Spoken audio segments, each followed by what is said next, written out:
तो स्टूडेंट, आज से हम लोग स्टार्ट कर रहे हैं organic reaction mechanism. Organic reaction mechanism में हम लोग क्या क्या देखेंगे, क्या पढ़ना है, इसके बारे में इन डिटेल हम लोग स्टडी करेंगे। सबसे पहले तो समझते हैं कि ऑर्गेनिक रिएक्शन मैकेनिज़्म क्या होता है। किसी भी केमिकल रिएक्शन में उसको कंप्लीट होने में मल्टीपल स्टेप्स इन्वॉल्व होते हैं और इन सभी स्टेप्स का कलेक्टिव स्टडी को हम लोग रिएक्शन मैकेनिज़्म कहते हैं।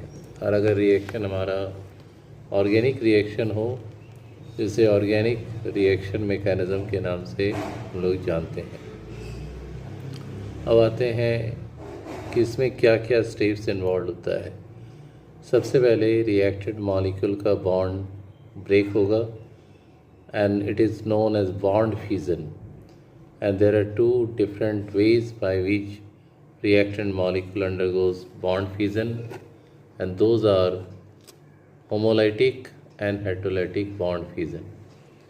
जब homolytic bond fusion होता है तो दोनों बॉन्डेड आइटम एक एक सिंगल इलेक्ट्रॉन लेके शेयर्ड वाले जो सिंगल इलेक्ट्रॉन है उनको लेके अलग हो जाते हैं और highly reactive species free radical का फॉर्मेशन होता है और इसे हम लोग रिएक्शन इंटरमीडिएट कहते हैं, क्योंकि रिएक्शन के ये बीच में बन रहा है।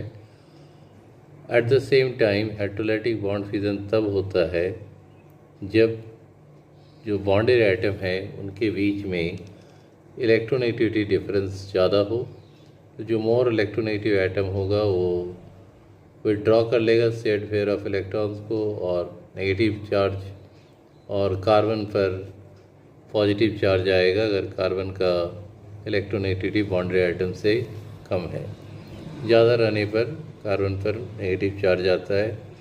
यानी जब भी हेटेरोलाइटिक बॉन्ड फ्यूजन होता है उसके कारण अपोजिटली चार्ज्ड आयन का फॉर्मेशन होता है और इसको हम लोग हेटेरोलाइटिक बॉन्ड फ्यूजन कहते हैं।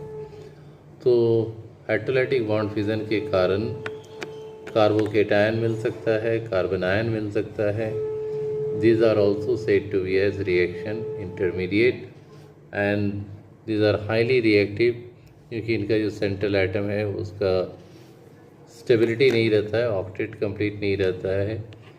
तो स्टेबल होने के लिए दूसरे रिएजेंट के साथ इंटरेक्ट करके finally they form the product. The overall process called organic reaction mechanism.